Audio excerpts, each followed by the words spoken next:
दोस्तों, हमारे जीवन में दुख तो बहुत आते हैं और यह दुख सबके जीवन में आते हैं, मगर हम अपनी जिंदगी में इन दुखों से बहुत परेशान हो जाते हैं। दोस्तों, आज हम आपके लिए लेकर आए हैं गौतम बुद्ध की एक ऐसी कहानी जो आपके दुखों को कोसों दूर कर सकती है। दोस्तों, इस कहानी के तर्क को समझने के लिए कहानी को अंत तक जरूर सुने। चलिए कहानी को शुरू करते हैं। बहुत समय पहले की बात है। सबल नाम का एक व्यक्ति अपने जीवन से बहुत निराश था। उसकी निराशा का कारण यह था कि वह अभी तक कुछ नहीं करता था। उसके घर वाले उसे दूसरों का उदाहरण देकर ताने मारते थे कि वह सब तो कामयाब हो गए और तू यही का यही रह गया। जब भी वह कहीं बाहर जाता तो लोग उससे पूछते कि तुम क्या कर रहे हो, और उसे यह कहने में बहुत शर्म महसूस होती थी कि वह अभी कुछ नहीं कर रहा है, कुछ करने की कोशिश कर रहा है। धीरे धीरे उसने लोगों से मुंह छुपाना शुरू कर दिया। उसका दुख इतना बड़ा था कि उसको लगता था कि मैं धरती पर बोझ हूं और मेरे बस में कुछ भी करना नहीं है, मैं कुछ कर ही नहीं सकता हूं, तो मैं जी कर क्या करूंगा, मुझे मर जाना चाहिए। फिर एक दिन उसने नगर में गुरु को देखा जो दुख के ऊपर अपना प्रवचन दे रहे थे। गुरु ने कहा, दुख एक गुरु की तरह होता है जो आपको जीवन के बारे में समझाता है और बताता है कि यह आपको सही से जीने का तरीका देता है। आप चाहे तो दुख रूपी गुरु से जीवन जीना सीख सकते हैं या दुख में डूब कर रो सकते हैं। सबल भी यह बातें सुन रहा था। उसने गुरु से कहा, दुख कुछ सिखाकर नहीं जाता बल्कि पीड़ा देकर जाता है। दुख की पीड़ा अनंत होती है। ऐसा लगता है कि इसके बाद कुछ नहीं मिलने वाला, कुछ नहीं होने वाला। मृत्यु भी उसके सामने कम लगती है। गुरु ने कहा, क्या दुख है तुम्हें? सबल ने अपनी सारी परेशानी गुरु को बताई और कहा, क्या मेरे दुख का आपके पास कोई समाधान है? गुरु मुस्कुराए और गुरु ने कहा, जब तुम्हारे जीवन में असली दुख आए तब मेरे पास आना, मैं उसका समाधान अवश्य करूंगा। यह कहकर गुरु वहां से चले गए। सबल ने सोचा, क्या मेरा दुख असली नहीं है? क्या यह दुख नहीं है जो मैं झेल रहा हूं? कोई भी मेरे दिल का दर्द नहीं समझता, घर वाले नहीं समझते, तो गुरु क्या समझेंगे? अपने दुखों से परेशान होकर सबल ने एक निर्णय लिया कि वह कुछ करके दिखाएगा। उसने एक छोटा सा व्यापार आरंभ किया। उसे व्यापार में सफलता नहीं मिल रही थी, पर उसके घर वाले बहुत खुश थे कि वह कुछ तो प्रयास कर रहा है। धीरे धीरे उसे सफलता मिलने लगी और फिर उसने रफ्तार पकड़ ली। वह 2 वर्ष के भीतर ही एक बड़ा व्यापारी बन गया। अब सबल के आसपास काफी लोग थे जो उसे पसंद करते थे, जो उसकी चिंता करते थे, जो उसके कार्यों की सराहना करते थे, प्रशंसा करते थे। उसके माता पिता भी अपने बेटे की प्रशंसा करते थकते नहीं थे। उसके मित्रों की संख्या दिन ब दिन बढ़ती जा रही थी। वह बहुत खुश था।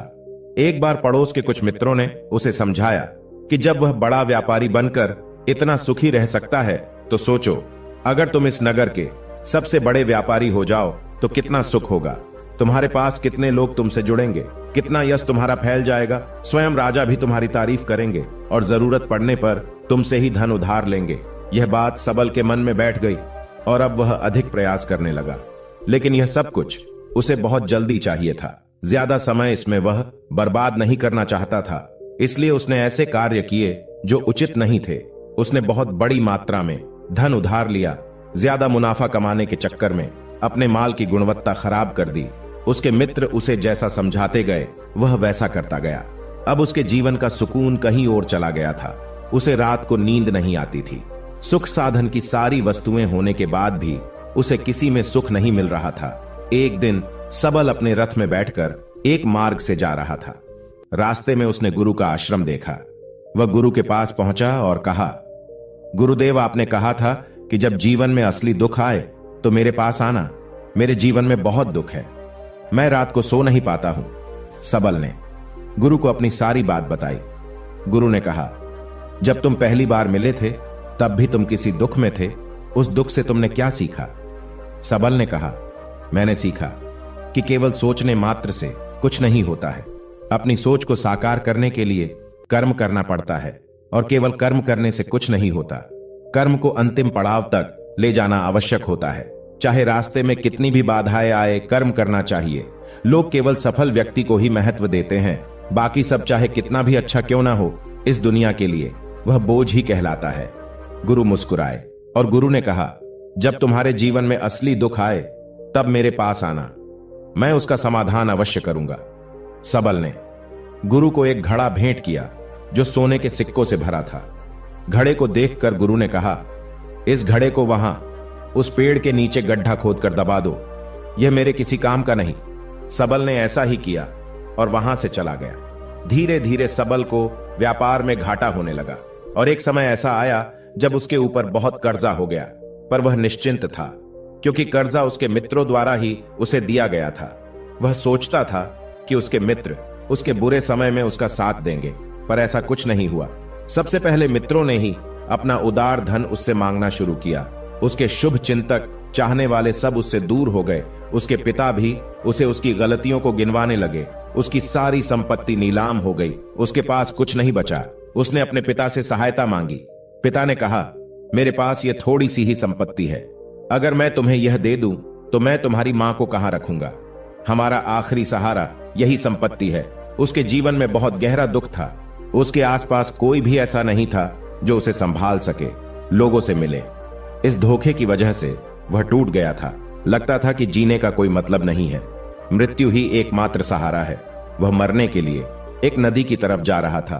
तभी रास्ते में उसे याद आया कि गुरु ने कहा था कि जब उसके जीवन में असली दुख आए तो वह उनके पास आए और वह उसके दुख का समाधान करेंगे। सबल गुरु के पास गया और उसने गुरु को सारी बात बताई और कहा कि मेरे दुख का समाधान कीजिए गुरुदेव। गुरु ने कहा, जब तुम्हारे जीवन में असली दुख आए तब मेरे पास आना, मैं उसका समाधान अवश्य करूंगा। सबल ने कहा, असली दुख क्या होता है गुरुदेव? क्या अब जो मेरे जीवन में घट रहा है वह दुख नहीं है? गुरु ने कहा, पहले यह बताओ कि तुमने अपने इस दुख से क्या सीखा है?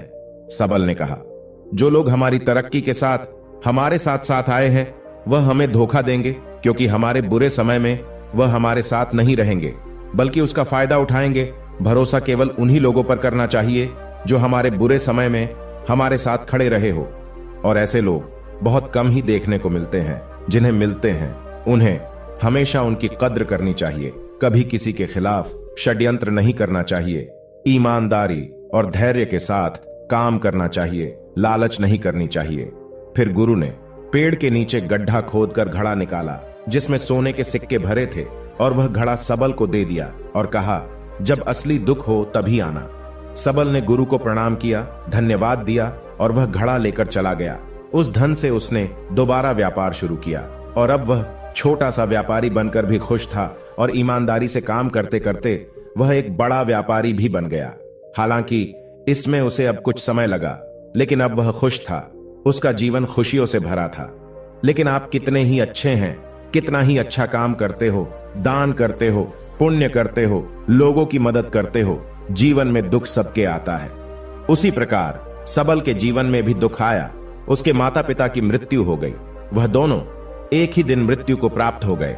सबल अपने माता पिता से बहुत प्रेम करता था, इसलिए उसे बहुत गहरा आघात लगा। वह उन्हें शमशान ले गया। वहां पर उनकी अंतिम क्रिया की गई। सबल ने उन्हें चिता में जलते हुए देखा। उसका मन बेचैन हो गया। उसके मन में हजारों सवाल खड़े हो गए।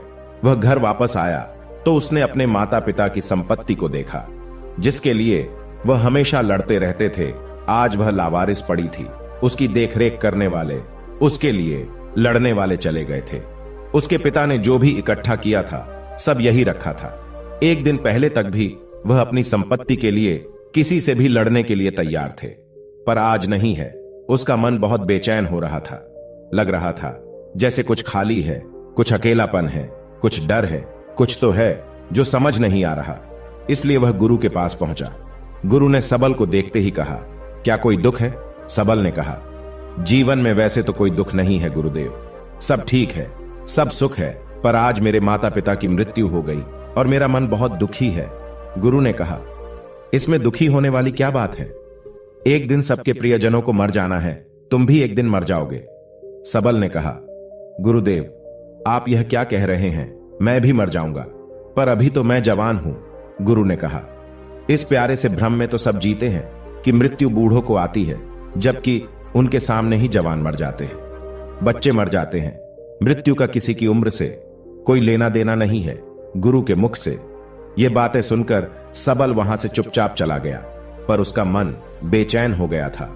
वह कुछ खालीपन सा महसूस कर रहा था। दिन रात वह अपने बारे में ही सोचता रहता था कि वह क्या कर रहा है, वह क्या है, हम क्या है, हम करने क्या आए हैं। उसे कोई जवाब नहीं मिल रहा था और उसका दुख बढ़ता ही जा रहा था। कुछ दिन बाद वह वापस गुरु के पास पहुंचा और गुरु को सारी बात बताई। गुरु मुस्कुराए और गुरु ने कहा, आज पहली बार तुम्हारी जीवन में असली दुख उत्पन्न हुआ है। वास्तव में यही है जो दुख कहलाने लायक है कि हमें नहीं पता कि हम क्या कर रहे हैं, कौन है हम और हमें क्या करना है। सबल ने कहा, गुरुदेव मेरे दुख का समाधान कीजिए। गुरु ने कहा, हम सब अपने जीवन भर क्या इकट्ठा करते रहते हैं। सबल ने क्षण कहा, गुरुदेव सभी लोग धन संपत्ति, मान सम्मान, प्रेम, परिवार, मित्र, शत्रु आदि इकट्ठा करते रहते हैं। गुरु ने कहा, क्या इनमें से कुछ भी इकट्ठा करके हम अपने साथ ले जा सकते हैं? सबल ने कहा, नहीं गुरुदेव, इनमें से कुछ भी साथ नहीं जाता है। मेरे माता पिता के साथ भी कुछ नहीं गया, सब तो यही रह गया। गुरु ने कहा, ध्यान से समझना, इस दुनिया में जिसे हमें इकट्ठा करना है उसे हम कभी इकट्ठा करते ही नहीं। सभी चीजों को देखते हैं लेकिन उसे देखते ही नहीं जिसे हमें इकट्ठा करना है, और वह है हम खुद। हमें इस दुनिया में अपने आप को इकट्ठा करना है ताकि जब हमारी मृत्यु हो तब हम एक हो सके और अपने आप को पहचान सके। हम बटे हुए हैं प्रेम में, नफरत में, क्रोध में, धन संपत्ति में, धर्म, जाति में, दूसरों को लूटने में और अपने आप को लुटाने में, और ऐसी ही हजारों लाखों छाव में, वासनाओं में हम बटे पड़े हैं। हम टुकड़ों में जीवन जी रहे हैं। हमारी चेतना कभी एक नहीं हो पाती। हमारी ऊर्जा शक्ति बिखर गई है, इसलिए हमारे पास इतना भी समय नहीं है या इतनी भी शक्ति नहीं है कि हम मुड़कर अपनी और देख सकें। वास्तव में लोग जिंदगी भर जिन्हें दुख दुख कहकर चिल्लाते रहते हैं और उनका समाधान खोजते रहते हैं, हमें उनका समाधान कभी मिलेगा ही नहीं, क्योंकि जिन्हें वह दुख कहते हैं वह दुख है ही नहीं। इसलिए यहाँ किसी को कभी उनके दुख का समाधान नहीं मिलता। वह बस एक परिस्थिति से छूटकर दूसरी परिस्थिति में फंस जाते हैं। हमेशा एक ही समाधान नजर आता है और वह है मृत्यु, पर वह भी कोई समाधान नहीं है। इसलिए इन सब का अगर परम समाधान चाहिए तो अपने आप को इकट्ठा करो, अपनी ऊर्जा को इस संसार से वापस खींचो, उसे एकत्रित करो, अपने ऊपर ध्यान दो, अपने पर ध्यान लगाओ। मृत्यु से पहले अपने आप को पहचान लो, ऐसे ही बिखरे हुए मत चले जाना। सबल ने कहा, तो क्या गुरुदेव, हमें यह संसार छोड़ देना चाहिए, अपनी इच्छाओं को मार देना चाहिए, धन संपत्ति इकट्ठा नहीं करनी चाहिए? क्या हमें यहाँ किसी से प्रेम भी नहीं करना चाहिए? तब गुरु ने कहा, तुमसे इच्छाएं, कामनाएं और वासना ऐसी ही निकलती है जैसे पहाड़ से कोई पत्थर गिर रहा हो, जिस पर पहाड़ का कोई नियंत्रण नहीं है सिवाय देखने और परेशान होने के। ठीक उसी प्रकार इच्छाएं भी तुम्हारी इच्छा से निकलती है। सबल ने कहा, गुरुदेव आपने मेरे सच्चे दुख का निवारण कर दिया है, आपका बहुत बहुत धन्यवाद। अब मैं अपने आप को एकत्रित करूंगा। मानव शरीर में बहुत ऊर्जा है, बहुत शक्ति है, पर यह बेकार की चीजों में बटकर रह गई है, व्यर्थ की चीजों में लगी रहती है। दोस्तों, आपने इस कहानी से क्या सीखा, हमें नीचे कमेंट बॉक्स में कमेंट करके जरूर बताएं। धन्यवाद।